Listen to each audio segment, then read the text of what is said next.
any point.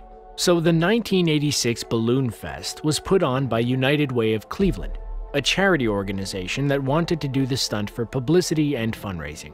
The goal was to set a new world record, and they certainly achieved that. While it sounds like a fun publicity stunt, the truth of the matter is that things went south very quickly. The launch was organized by Balloon Art by Treb, an LA-based company spearheaded by Treb Heining, who had spent 6 months preparing for the release. The idea was to make the event a giant publicity stunt whereby people could sell sponsorships for filling up balloons, which would go to fund the charity. To prepare, the organization set up a giant rectangular mesh net over the public square. The area covered over an entire city block. From there, roughly 2,500 volunteers, mostly students, worked for hours filling up the balloons with helium. United Way would make $1 for every 2 balloons filled up. Tom Holowach, the mastermind behind the event, would later give an interview to Gizmodo in which he stated, "I was the project manager for this event. I worked on it for 6 months and lived in Cleveland for a month preparing for it. We had to design a structure that filled a city square and could stand up to 90-mile-per-hour winds, which was building code. It was supposed to be relatively straightforward. The goal was to inflate 2 million balloons to release them into the air. However, there were concerns that morning of bad weather. They stopped at around 1.5 million, and at 1:50 p.m., the balloons were unleashed." Volunteers were pouring in all night long, and by dawn it looked like a helium mountain rising out of Public Square. Inside the balloon mountain, thousands of volunteers were working as fast as they could to keep adding to the 1.5 million needed to set a new world's record. A record that nearly escaped them when a storm late last night caused the release of several thousand balloons.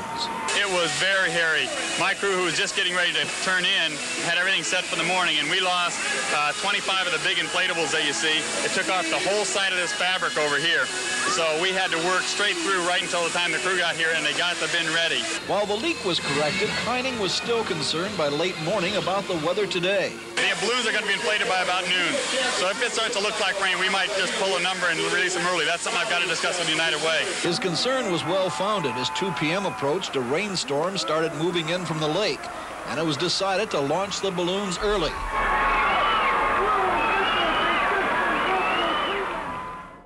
News reports show people being ecstatic at the display. It was the biggest balloon launch since the 31st anniversary of Disneyland, which had occurred the previous year. No one thought anything could go wrong. Organizers believed that the balloons would eventually run out of helium and fall back to Earth, where they would biodegrade. Unfortunately, things did not pan out that nicely.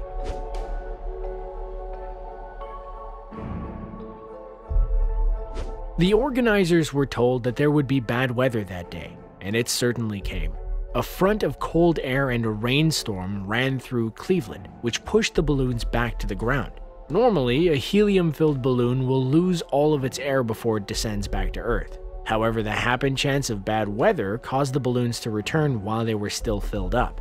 The balloons ended up covering the streets all around Cleveland, resulting in multiple car accidents. Reports show that drivers slowed down and gawked at the sight around them. They even made their way to the Burke Lakefront Airport, shutting down an entire runway. The owner of a prized Arabian horse, which was spooked by the falling debris, ended up suing United Way for the injuries, and ultimately won $100,000 in damages later in court. The balloons coming back to Earth didn't directly kill anyone. However, completely unrelated to the event, the Coast Guard was looking for 2 fishermen, Bernard Sulzer and Raymond Broderick, who went out fishing on September 26th but had not been seen since. Of course, the next day was when 1.5 million balloons went up into the sky, which complicated search efforts. Before the launch, rescuers had discovered the fisherman's boat, which was anchored just west of the Edgewater Park breakwall. The Coast Guard assumed the boat had flipped over due to choppy waters, leaving the men stranded. Time was of the essence, but the balloons coming back to the ground served as a major hindrance. A helicopter was sent out to find the men, but it had difficulty accessing the search area due to all of the balloons taking up space. Members of the Coast Guard who were actually on the water said there were too many balloons to see whether any bodies were floating. On September 29th, the Coast Guard had to suspend its operations, and it wasn't too long later that the men's bodies washed ashore. The wife of one of the fishermen would later sue United Way as well as the company that helped them put together the balloons. She initially sued the organization for $3.2 million and ended up settling out of court for an undisclosed sum.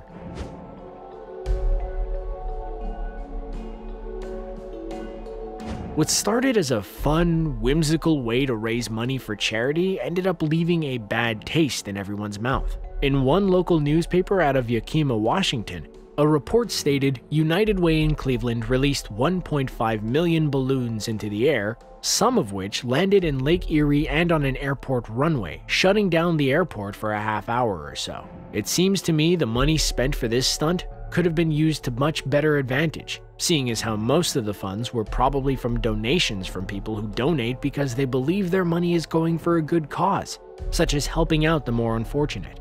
William F. Corritt, a writer based out of Woodbine, Iowa, wrote another piece lamenting the events that unfolded this day. However, he was more concerned with the loss of a precious resource, namely helium. His report read, "It is most distressing to see pictures of the mass release of helium-filled balloons, as such an activity involves loss of a non-renewable resource merely to gratify the urge to observe a visual spectacle. Once released, the helium is gone forever, and this rare gas is hard to come by and is much needed in non-frivolous scientific and industrial activity." It's clear that this event was poorly planned. The organizers should have given more attention to what the weather would be like that day. They also should have checked with local law enforcement agencies to make sure there were no ongoing investigations for missing persons. The last words that would come from this event came in the form of a 1994 profile by the charity's Director of Marketing and Communications, George Fraser. The profile read, "By the early 1980s, he'd left P&G for a 3-year stint as Director of Marketing and Communications for United Way Services of Cleveland. The period was marked by an incident Fraser calls his greatest success and his biggest failure, Balloon Fest '86. Unfortunately, the sky that day did not remain clear for long. Rain forced vast numbers of balloons back down as far south as Medina, where they spooked a horse who hurt itself on a fence. Meanwhile, police crews that searched the lake for a body complained that all those bobbing balloons looked like heads. Fraser prefers to remember Balloon Fest for its conception and pre-mishap majesty. The Guinness Book of World Records officially gave United Way the record for biggest balloon launch in its 1988 book.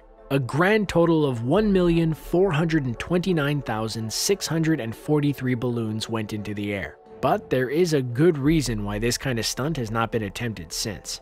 Although the organization claimed the balloons were biodegradable, they were still made out of plastic. No company today would ever dare performing a similar stunt for fear of what the public reaction would be, which would certainly point to Balloon Fest '86 and the disaster that ended up being. 1 or 2 balloons accidentally going up into the air isn't the biggest deal ever. However, when enough go up en masse, it can lead to devastation. If nothing else, all those deflated balloons would have eventually littered the streets of Cleveland anyway. I seriously doubt we will ever see anything like this again. If you enjoyed this video and want to see more like it, then make sure to leave some future video suggestions in the comments down below. Our favorites will be pinned at the top and featured in that video. With that said, thanks for watching, and we will catch you all in the next one.